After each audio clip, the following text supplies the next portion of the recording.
a sua palavra, tão bom. Que privilégio. Queria que vocês abrissem a Bíblia de vocês em Hebreus capítulo 1, mas antes, quero ter uma palavra de oração. Senhor, nessa noite em que nós vamos comer do pão, beber do vinho, em que nós vamos lembrar da sua morte, da sua ressurreição, celebrar a nossa fé, nós te pedimos, eu te peço que o Senhor nos dê a sua palavra e que nós possamos ouvir a tua palavra com um coração quebrantado e humilde. Ministre o nosso coração, Senhor, nessa noite, em nome de Jesus. Amém. Antes de colocar o texto aí, por favor, antes de colocar o texto, você já colocou? Não, mas antes de colocar o texto, irmãos, o nosso desafio de fé,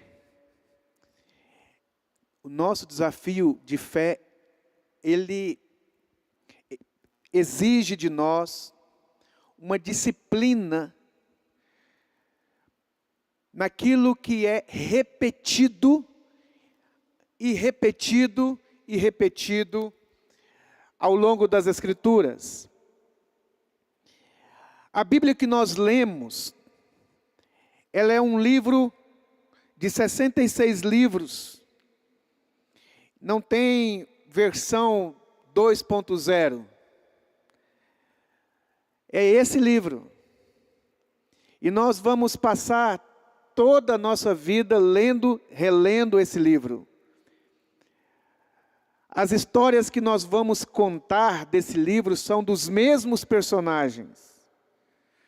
Nós sabemos o final. Você começa, por exemplo, a ler a história de Abraão, e se você conhece a história de Abraão e Isaac, você sabe que o menino não vai morrer. Você já sabe disso. Você vem aqui aos domingos, um domingo sim, um domingo não, tem a ceia. E a ceia é o pãozinho e o vinho.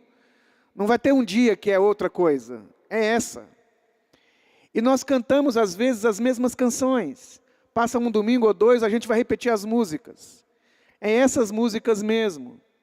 São essas pessoas que estão aqui e nós vamos conviver durante anos e anos. E o desafio é manter um coração aceso, manter uma fé legítima, manter um entusiasmo adequado em torno daquilo que é rico, mas conhecido. E o Espírito Santo, ele é esse Deus tão cavalheiro, tão gentil, se é que eu posso dizer assim, de nos trazer à memória e refrescar o nosso coração com verdades que nós já sabemos, mas com aspectos diferentes. É como você olhar para as nuvens e ver elas, ainda é nuvem, mas com aspecto diferente. Nessa noite eu quero visitar um texto, um assunto, que nós sabemos de cor, e pelo menos deveríamos saber de cor e salteado. Por que será que as pessoas usam essa expressão de cor e salteado? Eu nem faço ideia de que seja isso, de cor e salteado. Assim, certinho, né? E o tema da minha palavra nessa noite, nós vamos colocar aqui, Jesus, o Filho Perfeito. Nessa noite de ceia, eu queria falar de Jesus, o Filho Perfeito. Eu queria falar de Jesus. Hebreus capítulo 1, do versículo 1 até o versículo 5. Hebreus 1, 5. Há muito tempo, Deus falou muitas vezes, e de várias maneiras, aos nossos antepassados por meio dos profetas. Mas nesses últimos dias, falou-nos por meio do Filho, a quem constituiu o herdeiro de todas as coisas, e por meio de quem fez o universo. O Filho é o resplendor da glória de Deus, e a expressão exata do seu ser, sustentando todas as coisas por sua palavra poderosa. Depois de ter realizado a purificação dos nossos pecados, ele se assentou à direita da majestade nas alturas, tornando-se tão superior aos anjos, quanto o nome que herdou é superior ao deles. Pois a qual dos anjos Deus alguma vez disse: Tu és meu filho, eu hoje te gerei, e outra vez eu serei pai, e ele me será por filho. Hebreus 1, do 1 ao 5. O livro de Hebreus, nós não sabemos, não se sabe quem foi o autor do livro aos Hebreus, dessa carta aos Hebreus, não se sabe quem escreveu. O livro foi escrito por volta do ano 70 depois de Jesus, depois de Cristo. Se você imaginar que o ano 70, Jesus morreu por volta do ano 35 da sua era, 35 mais ou menos, de 33 a 35 da sua era, 2 anos para lá, 2 anos para cá. Esse livro foi escrito há cerca de 35 a 40 anos depois da morte e ressurreição de Jesus. Pessoas ainda que viram a crucificação, pessoas que conheceram Jesus pessoalmente, ainda estavam vivas. Pessoas que foram contemporâneas de Jesus, ainda estavam vivas. Estas pessoas são os primeiros cristãos, são os primeiros irmãos que se converteram. Esses irmãos, são pessoas a quem essa carta é designada, são pessoas que estão convivendo com os apóstolos. A mensagem que eles estão ouvindo, embora não haja livros escritos, mas as pessoas que estão propagando a mensagem a respeito de Jesus, são os 12 apóstolos, incluindo o apóstolo Paulo. São essas pessoas que estão falando. E essas pessoas estão ouvindo diretamente da fonte, porque a nossa fé, ela nasce dos ensinos apostólicos, desses apóstolos, esses homens que andaram com Jesus, e de outros homens tão ilustres quanto os apóstolos, que também andaram com Jesus, mas não eram considerados 12 de Jesus, os 12 de Jesus, os apóstolos principais de Jesus, mas eram irmãos muito preciosos. Então a igreja chamada primitiva, aqui agora do primeiro século, ela estava cercada de privilégios. Coisas fantásticas estão acontecendo aqui e acolá com exuberância. Ressurreição de mortos, milagres extraordinários estão acontecendo em torno da pregação apostólica. Eles estão ouvindo isso. Nas reuniões deles, eles ficam sabendo dos testemunhos, das maravilhas que Deus está fazendo por intermédio dos homens de Deus, que estão propagando a mensagem. Eles não estão a 2000 anos de distância como nós. A mensagem está fresquinha. A mensagem, 30 anos após, 30 anos somente, e os mensageiros ainda estão vivos. O apóstolo Paulo, o apóstolo Pedro, muitos dos apóstolos. Mas mesmo assim, apesar dos apóstolos vivos, ainda muitos deles, apesar da experiência sobrenatural que o Espírito Santo está dando à igreja, a sabedoria que Deus está dando aos seus apóstolos para trazer a mensagem. Jesus disse que depois da sua ida, nós iríamos fazer coisas maiores do que ele fez. Imagina as pregações, as palavras, os ensinamentos que esses apóstolos estão fazendo na vida da igreja, irmãos e irmãs. Mas mesmo assim, a frieza espiritual, mesmo assim, a acréscimos doutrinários, mesmo na era apostólica. É uma força latente, o tempo todo na vida da igreja. Se você tem o costume de ler a Bíblia, frequentemente, principalmente o Novo Testamento, você vai perceber isso. O trabalho que os apóstolos estão tendo, de não permitir que heresias adentrem os portões da comunidade da fé.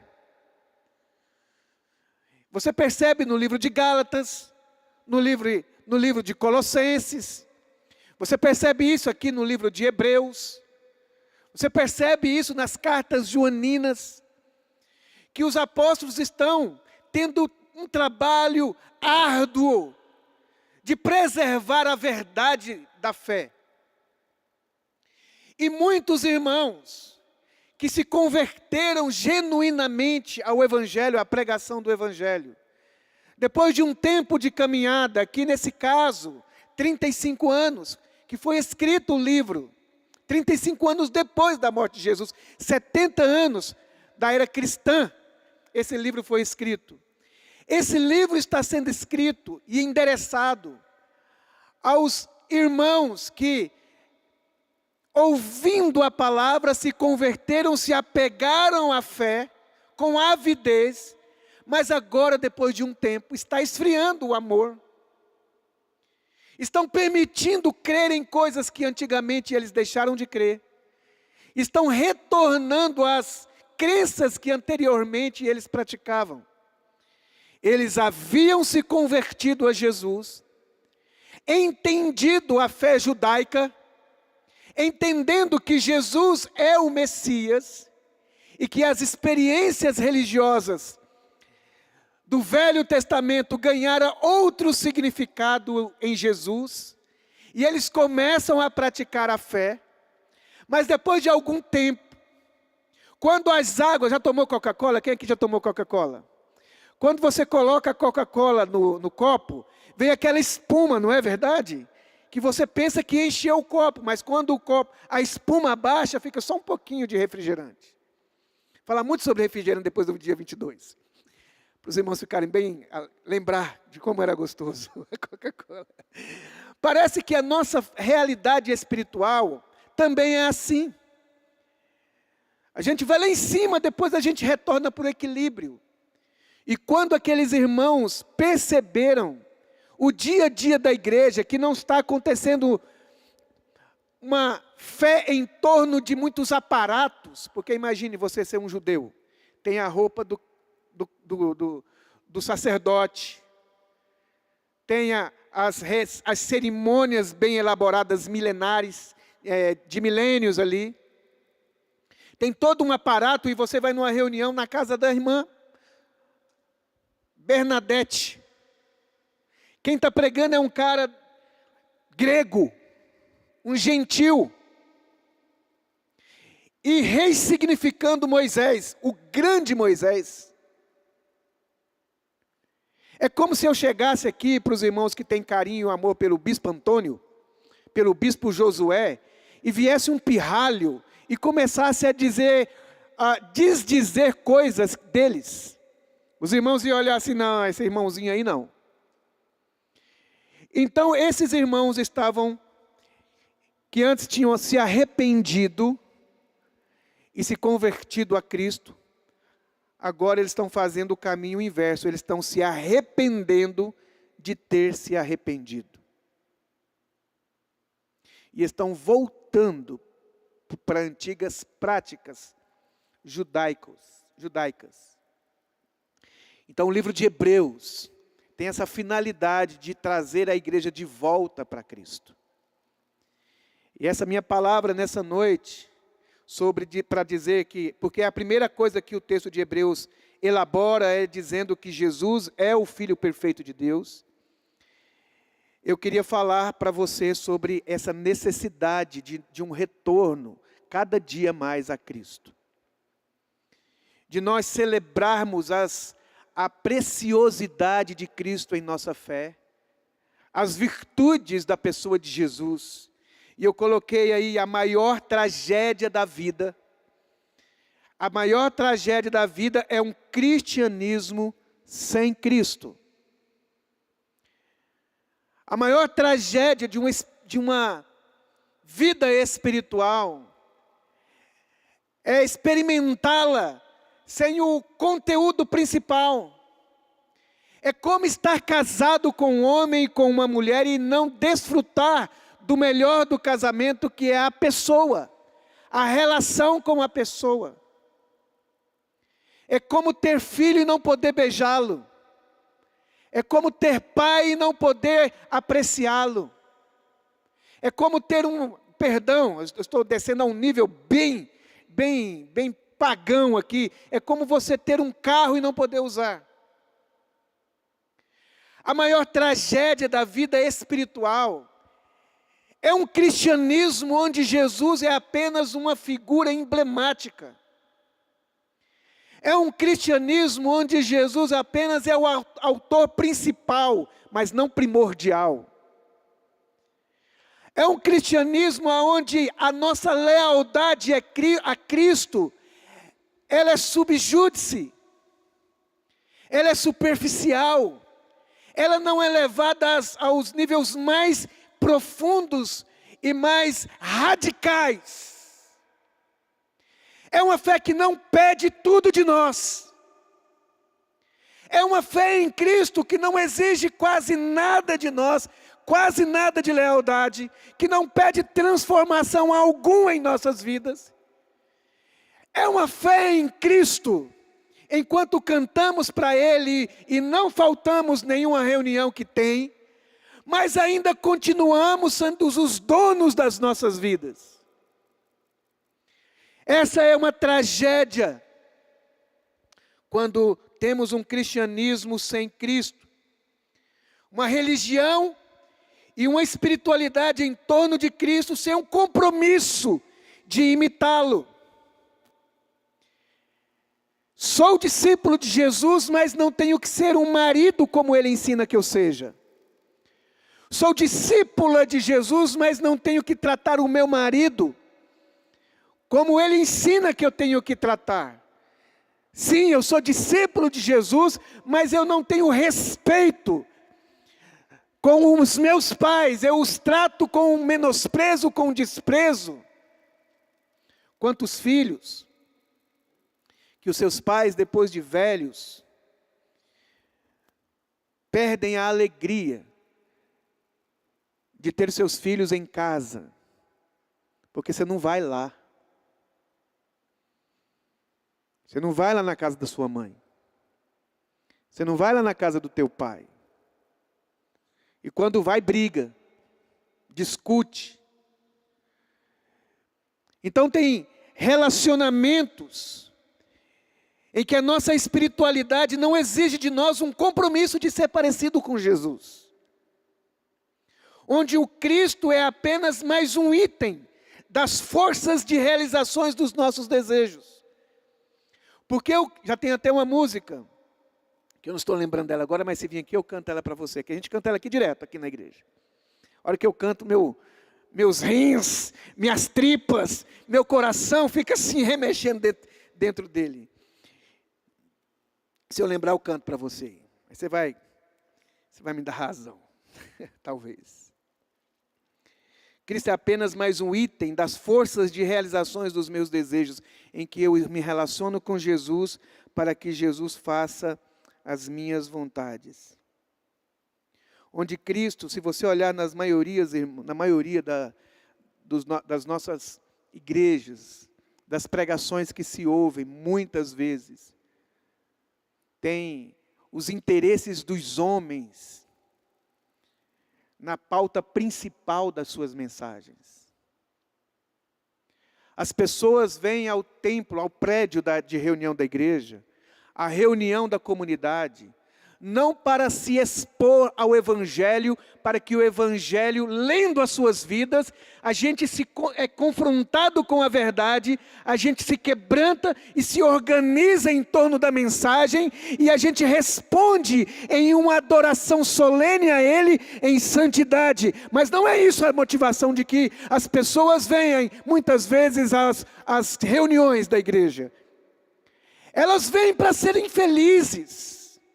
Elas vêm para que o pregador faça cocequinhas nelas, para que elas se tornem pessoas que tenham forças espirituais para alcançar os seus objetivos pessoais na segunda-feira.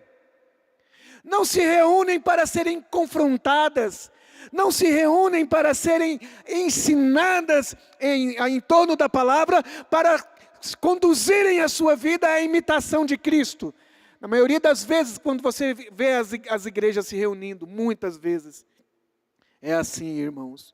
Um cristianismo onde apenas Jesus é um item que eu faço os meus projetos de orações e campanhas para que Ele me dê alguma coisa. Para que Ele resolva alguns problemas para mim. E depois que resolvido, Jesus então cumpriu o papel dele, que é de me abençoar. Onde Cristo não é a busca final, e sim um meio de alcançar a busca final. Precisamos voltar com mais diligência o fervor ao discipulado de Jesus. Aquele desejo ardente no coração de cada discípulo, do privilégio de conhecê-lo, de sentar-se em torno da palavra com outros irmãos, para que depois e enquanto estamos reunidos em torno da palavra, com aquela sede, com aquela curiosidade de aprender mais de Jesus, para imitar mais a Jesus, a fim de que o nosso coração sinta aquele arder, como os apóstolos, os discípulos em caminho de Emaús disseram: porventura não nos ardia o coração quando Ele abria as Escrituras e nos falavam. Nós estamos vivendo dias de celebração, de conhecimentos rasteiros a respeito das Escrituras, a fim de discutirmos quem é que sabe mais da Bíblia, ou quem tem o melhor conceito a respeito de determinados assuntos. Mas longe do interesse genuíno de imitar a Jesus, de aprender de Jesus. Jesus é mais um guru entre tantos outros mestres de sabedoria, em que eu aprendo dele, mas aprendo de algum outro sábio.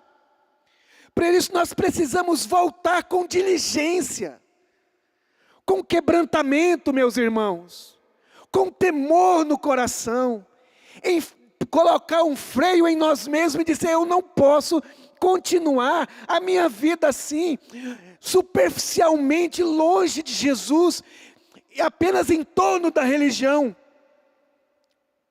Precisamos nos apaixonar novamente por Jesus, sua pessoa e seus ensinamentos. Amar os ensinamentos de Jesus, aprender de Jesus, saber o que Jesus gosta, ler as suas mensagens, procurar compreender os seus ensinamentos, amar a palavra de Deus. Para que nossa leitura bíblica, nós precisamos desse voltar-se para Jesus, desse apaixonar-se por Jesus, para que nossa leitura bíblica, nossas orações e vida congregacional não se tornem expressões vazias. Ler muito a Bíblia, para quê? Para nada. Para cumprir um plano de leitura, tem que ler 10 capítulos. Vou colocar aqui na leitura bíblica, não tem agora aqueles negócios, né, de ler rápido a Bíblia. Vou colocar aqui, ele vai na velocidade, aqui não vou ler, vou pôr um foninho aqui. Tudo bem, pode fazer isso. Mas cuidemos para que o nosso congregar não seja um bater de cartão, um acontecimento social sem alma, sem conversão. sem verdadeira adoração. Te pergunto, irmãos, pergunto para cada um de nós. Faz quanto tempo que no meio do louvor congregacional, você não se joga no chão em quebrantamento, em constrangimento diante da beleza, da glória de Deus, em que você põe a sua boca no pó e lágrimas molham esse chão? Em que você chora compulsivamente. Eu sei que isso não é uma coisa que deve acontecer o tempo, toda hora, mas não acontecer nunca.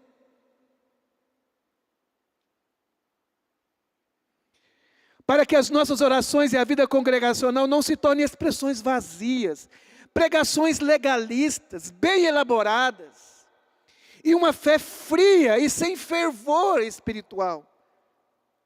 Cuidemos para que a nossa fidelidade ao devocional, a nossa fidelidade aos programas e às programações da igreja,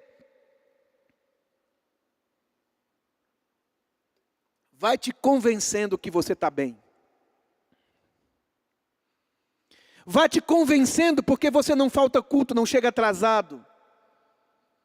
Que você está nos ensaios e você está tocando, ou você está lá recebendo as pessoas, ou você é um líder de pequeno grupo, ou você não peca, e você diz, não, eu estou muito bem, mas está faltando fervor, quebrantamento, humildade, paixão. É mais do que simplesmente a gente cumprir a rotina do trabalho. O objetivo da carta aos Hebreus precisa também ser o nosso objetivo de vida cristã. Qual é o objetivo dessa carta aos Hebreus? Está escrito em Hebreus 2:1. Por isso é preciso, vamos dizer a palavra? É preciso. Fala para o seu irmão, é preciso. O que é preciso? É preciso que prestemos maior atenção. Isso aqui quem está escrevendo, eu não sei quem escreveu, mas está escrevendo para um período áureo da igreja. O primeiro período, as primeiras experiências da igreja, as primeiras conversões da igreja, os primeiros apóstolos e pastores da igreja. As pessoas tinham visto Jesus com os olhos físicos. Alguns deles talvez estiveram em alguma reunião com Jesus e eles estão ouvindo essa mensagem agora dizendo, irmãos, é preciso que prestemos maior atenção ao que temos ouvido. Não é que eles não estavam ouvindo, é que não estavam ouvindo do jeito que precisa ouvir. Você que é aluno de escola, de faculdade, sabe muito bem que muitas vezes você pode estar em um ambiente sem a sua atenção. Que você pode estar escutando alguém sem atenção. Não é assim as aulas online, em que você entra, coloca lá o código que você está presente e vai fazer as suas tarefas. E o cara está falando. Para o pessoal lá, você está assistindo a aula, mas você não ouviu nada. E o apóstolo Paulo, e o apóstolo que escreveu, ou o irmão que escreveu isso daqui, diz, preste atenção ao que você tem ouvido, para que jamais desviemos. Como é que a gente não desvia o coração quando a gente aplica? Não é o mensageiro que está falando, porque nós somos seletivos. Nós gostamos de estrelas, nós gostamos de pessoas populares para nos falar as verdades. Mas o que ele está dizendo aqui, não se prendam ao pregador, mas à mensagem. Não importa quem esteja falando, e se está falando, preste atenção às verdades que estão sendo anunciadas. Aqui nessa igreja tem bons pregadores, excelentes pregadores. Mas a mensagem que mais impactou a minha vida aqui, foi o dia que um irmãozinho que está sentado lá no fundo lá, que eu esqueci o nome dele agora, que eu vou lembrar daqui a pouco. Renan. Pregou que Deus é o Deus que faz grandes coisas, mas que o olhar dele está nas coisas pequenas. Como aquele dia abençoou meu coração, aquela segunda-feira de oração que tinha aqui talvez 10 irmãos. É preciso que prestemos maior atenção. Não é que a mensagem tem que mudar, é a atenção que tem que melhorar. Tão bom, antigamente nas igrejas que eu conheci, as pessoas vinham com um caderninho para anotar. Hoje as pessoas ficam com o celular na igreja observando o que estão falando com elas fora do ambiente. É impressionante a nossa leveza espiritual. Por isso, irmãos, devemos prestar maior atenção ao que temos ouvido, para que jamais desviemos. Hebreus 3:1 diz assim: portanto, santos irmãos, no capítulo 3, agora ele está dizendo, no início do capítulo 3, ele falou um punhado de coisas no capítulo 2, e ele vem agora no início do capítulo 3, portanto, de novo, irmãos, santos irmãos, participantes do chamado celestial, olha quem nós somos, santos irmãos, apesar da nossa negligência, apesar do nosso coração que está enfraquecido, mas o fato de estarmos em Cristo, a posição que nós ocupamos em Cristo, que nós lemos aqui, que nada pode nos tirar dele, que nós estamos numa posição de privilégio, nós estamos em Cristo, participando do chamado celestial. Olha o que ele diz: fixem os seus pensamentos em quem? Em Jesus, apóstolo e sumo sacerdote que confessamos. Fixem, não tirem, não fique desatento, não se permita que nada, que absolutamente nada, seja usado para distrair o seu pensar, as suas convicções, os seus anelos, aquilo que governa a sua vida, Cristo. Deixa Jesus ser o fator primordial do seu jeito de pensar. Jesus precisa ser a referência das nossas vidas, o ponto constante a ser observado o tempo inteiro. 1 ano de fé, 2 anos de fé, 5 anos de fé, 10 anos de fé, 30 anos de fé, 50 anos de fé. A gente ali, fixo em Jesus, sem parar. A gente precisa continuar fazendo o que Ele mandou, fazer discípulos, ensinar as pessoas, aconselhar os outros, orar pelas pessoas, ser humilde, imitar a Jesus, esse olhar, constante. Se estiver chovendo, se estiver tempestade, se tiver crises financeiras, se tiver problemas com o mundo, irmãos, eu já falei isso aqui para vocês, o mundo tende a piorar cada vez mais, a degradar, a ficar insuportável conviver aqui. Mas nós já estamos vivendo numa época que é insuportável ver filmes. Havia um tempo que a gente assistia o filme e não era incomodado, mas hoje em dia é difícil assistir algum filme, é difícil você ouvir as pessoas, está impossível de viver no mundo, as ideias contra o Evangelho, as ideias contra a fé, mesmo nos ambientes cristãos, está quase que insuportável assim. Como eu estava conversando com um irmão tão precioso, eu disse para ele: meu querido, você por que não está congregando? É porque a igreja desviou do propósito, mas fique lá e não desvie. Fique lá você e não desvie, mantenha-se a rota, mantenha-se o coração, mantenha-se no mesmo lugar, não pare. Por quê? Porque Ele é digno disso. Ele não ficou pior à medida que os anos passaram. Jesus não está menos interessante. Jesus não está menos belo, Jesus não está menos glorioso de quando você o conheceu. Continue fiel a Ele, apesar de tudo. Para que não nos percamos em nossa jornada de fé. Quantas pessoas que eram uma bênção na vida da igreja, tão quebrantadas, tão servis, tão pessoas assim, mas agora estão tão frias. Por quê? O livro de Hebreus está nos ajudando a perceber que pode ser que a gente não está ouvindo direito como nós deveríamos ouvir. E eu separei aqui 3 momentos para a gente terminar. O livro de Hebreus começa a dizer que Deus se revela na história.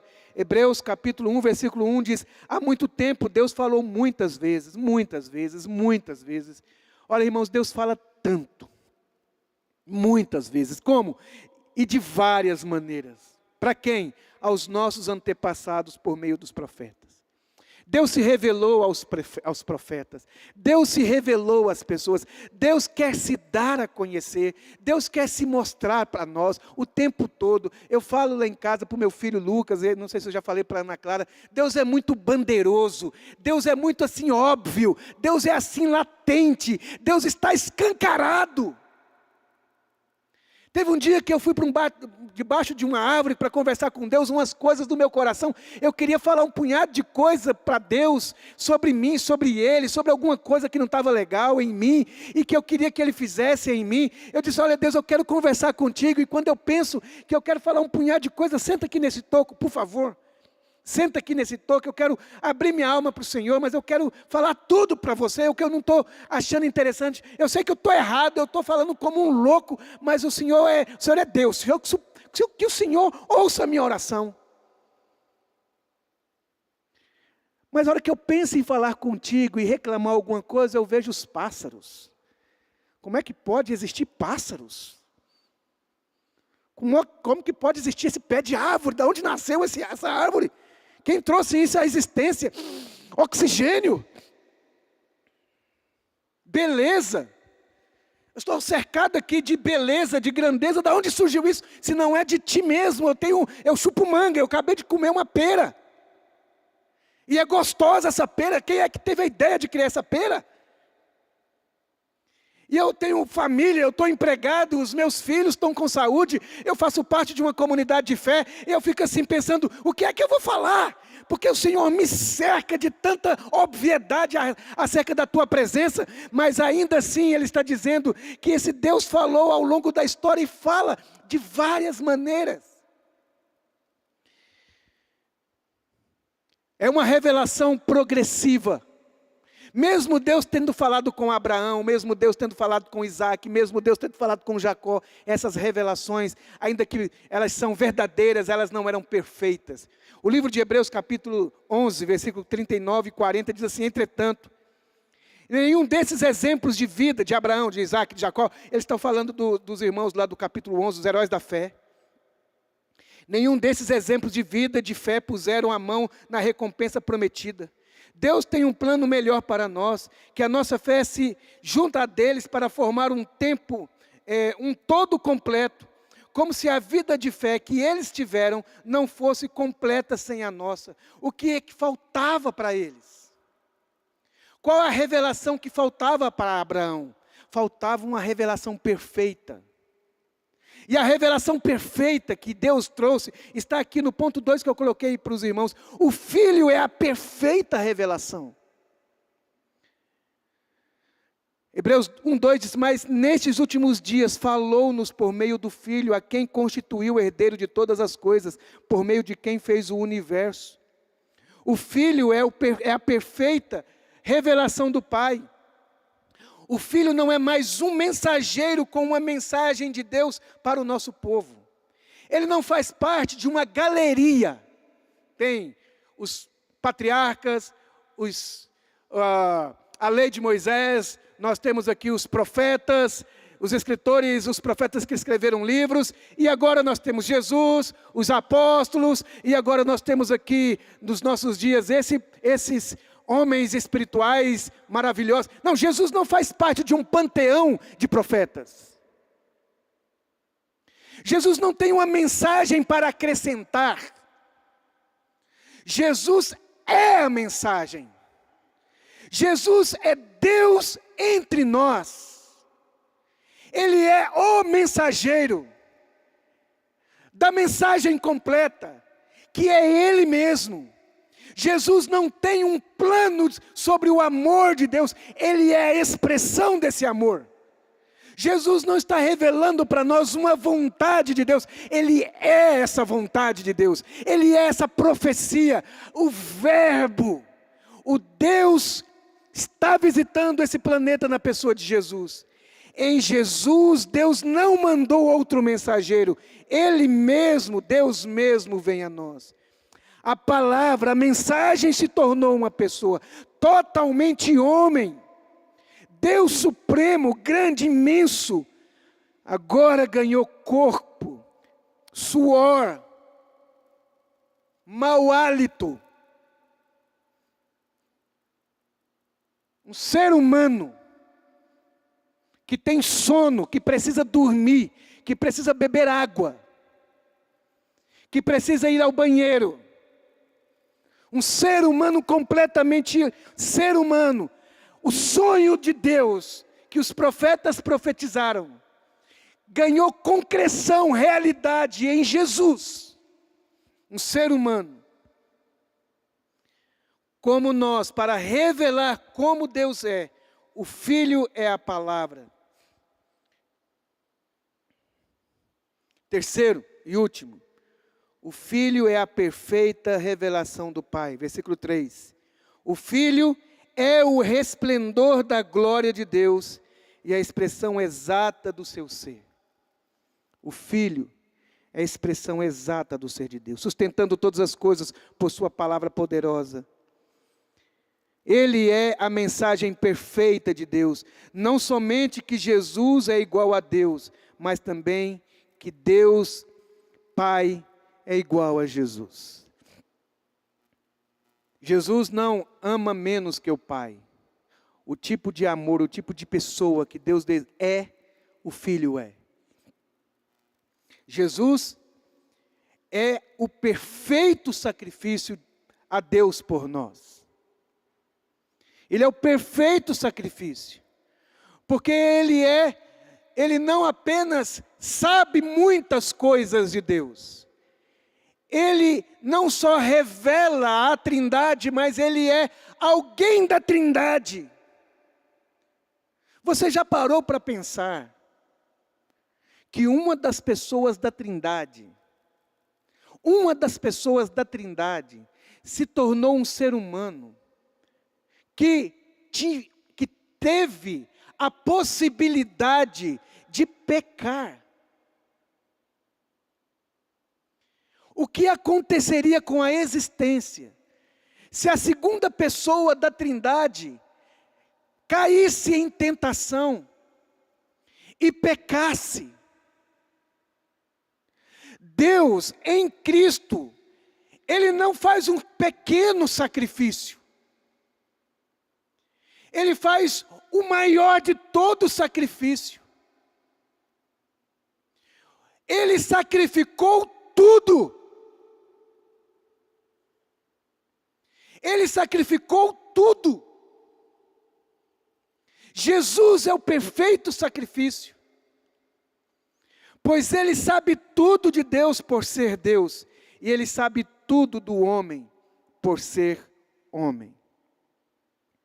Quando Ele vai diante de Deus como sacerdote, como homem, Ele sabe como é o coração de Deus.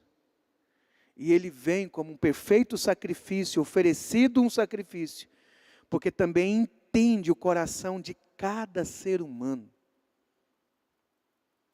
Ele entende o coração de cada um de nós. Ele sabe o que é ser gente. Ele conhece porque Ele sentiu em si mesmo. Portanto, Ele é um perfeito sacrifício.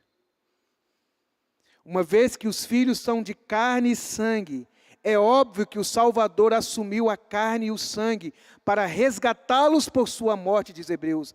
Abraçando a morte e tomando-a para si, Ele destruiu o poder que o diabo exercia sobre a morte e libertou os que temiam em vida por causa do medo da morte.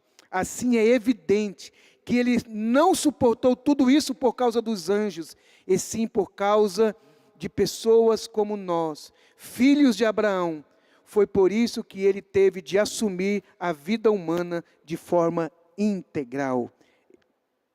Então, quando se apresentou diante de Deus como sacerdote principal para retirar os pecados da humanidade, Ele já havia experimentado toda a dor e havia passado em todos os testes e agora tinha condições de ajudar no que fosse necessário. Jesus não pode ser somente tudo para a igreja. Pedi para os irmãos subirem aqui do louvor. Jesus não é somente tudo que a igreja precisa, mas que tudo que a igreja precisa é somente de Jesus. Meus queridos irmãos, o nosso problema pode ser, não é que nós não temos um lugar de privilégio para Jesus nas nossas vidas. Olha aqui para mim. De tudo que eu falei, isso que eu vou falar para você, eu julgo que é muito importante você ouvir. Preste atenção. Não é que em nossas vidas, na minha vida, na vida dessa comunidade, na sua vida, não é que Jesus não esteja ocupando um lugar de proeminência. Ele está. Não é que Jesus não está ocupando um lugar grande na sua vida e na minha vida. Ele está. O problema desses irmãos não é que eles abandonaram a fé, toda a fé em Jesus. Eles criam em Jesus, mas eles não criam só em Jesus. Tinha acréscimos de coisas que eles foram colocando. Pequenos acréscimos que nós vamos colocando na nossa espiritualidade, que vai nos desviando pouco a pouco. Pequenos acréscimos. Nós temos, não é que nós não cremos muito em Jesus e que Jesus não ganha um lugar de primazia em nosso coração. É Jesus e um pouquinho de Maria. É Jesus e um pouquinho de um restolho de fé pagã que ainda resta em nós. É Jesus e um pouquinho de horóscopo. Eu nasci em setembro, então eu sou de virgem. Virgem com leão não dá certo. Sagitário é não sei o quê. Você acredita que hoje em dia crente conversa nesse nível e eles acreditam em horóscopo? Não, pastor, eu acredito em Jesus. Eu sei que você acredita em Jesus e no horóscopo. É um pouquinho de horóscopo. Não sai de casa sem ouvir o signo. É Jesus e um pouquinho de boas obras. Afinal de contas, se eu não fizer a minha parte, como é que eu vou ser salvo? Jesus é um pouquinho de boas obras. A gente tem que fazer a nossa parte. Jesus ocupa um lugar de primazia em mim, mas eu preciso também ter um pouquinho, acrescentar um pouquinho naquilo que Ele quer fazer na minha vida. É Jesus e um pouquinho de virtudes espirituais. As bênçãos de Deus compradas com dízimos e ofertas. As bênçãos de Deus adquiridas através de campanhas de jejuns e oração. Por que nós oramos e jejuamos? Porque é assim que vive. Por que nós contribuímos? Porque é assim que vive. Por que nós não matamos e não roubamos e não fazemos práticas pecaminosas? Porque é assim que se vive. Por que nós ajudamos as pessoas? Porque é assim que se vive. Não é uma moeda de troca, não é uma coisa que eu tenho vantagens diante de outros irmãos e diante de outras pessoas em relação a Deus, porque o que me faz estar diante de Deus é o sacrifício, é a cruz, é o sangue de Jesus, em que Jesus se tornou tudo o que nós precisamos. E nos últimos anos, irmãos, me perdoem a minha ignorância, perdoe a minha ignorância, mas nos últimos anos, como que as coisas políticas ganharam o nosso coração numa dimensão maior do que ela deveria ganhar, uma expectativa que nós não deveríamos ter em nenhum deles, porque a igreja não precisa de juízes, e nem de deputados, e nem senadores, e nem de presidentes. A igreja só precisa de Jesus. A igreja, quando abre a boca, é para falar profeticamente a respeito do Evangelho. Doa a quem doer, e mesmo que doa a si mesmo. Não podemos falar certas coisas, temos que falar tudo o que ela fala. Mas vamos preso, então vamos preso. Temos que assumir a fé em todas as suas consequências. E nós precisamos parecer cada vez mais com Jesus e assumir uma fé sem hostilidade, porque nós somos enviados a este mundo como luzeiros, como sal que salga. A gente faz bem para a sociedade. Nós somos enviados não como atiradores de Jesus, mas como ovelhas que são levadas para o matadouro. Eis que eu vos envio como ovelhas para o meio de lobos. Chegando lá, seja o mais humilde, seja o mais simples, seja o mais sábio. Aproveita as oportunidades. A igreja é apaixonada em Jesus. A igreja não fica dando olhares, sabe, para outras coisas que não seja Jesus. Ela é leal a Jesus, ela ama Jesus. Jesus é tudo para nós. Jesus é a nossa terra prometida. Jesus é a nossa maior bênção. Jesus é o nosso projeto de vida. Jesus é o nosso sonho. Jesus é o nosso alvo. Jesus é a nossa meta. Jesus é o nosso destino. Ele é a nossa origem, Ele é o meio, Ele é o destino. É para Ele que nós vivemos, é por Ele que nós trabalhamos. É por Ele que nós buscamos alguma coisa na faculdade. Jesus é tudo para nós. A mensagem dEle está em nós. Jesus é tudo para a igreja. Nessa noite de ceia, eu venho nos lembrar, para a gente não se arrepender de ter se arrependido, da gente não acrescentar alguma coisa a mais à nossa fé, de que você não dependa do seu marido, da sua esposa, dos seus pais, para servir a Jesus. Uma canção antiga, que dizia assim: caminhando eu vou para Canaã. Caminhando eu vou para Canaã. Se teu pai não vai, se meu pai não vai, não me impede de ir. Se minha mãe não vai, não me impede de ir. Se você não vai, não me impede de ir. Porque caminhando eu vou para Canaã. Jesus é o amor da minha vida. Jesus é o mestre do meu viver. Ele que me inspira a fazer negócios. Ele que me inspira como é que eu lido com o meu patrão. Ele que me inspira como ser um bom vendedor. Ele que me inspira a ser um bom negociador. Ele que me inspira a preparar a aula de matemática. Ele que me inspira a preparar a aula de filosofia. Ele que me inspira a ser deputado, senador, presidente, seja lá o que for. Ele que me inspira a varrer rua. Ele que me inspira e me dá anelos e me dá motivação verdadeiras para cuidar dos que estão nos meus cuidados.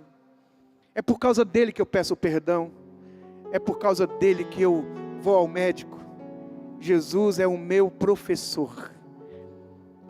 Ele que me inspira. Ele é a inspiração do meu coração. Ele é tudo para a igreja.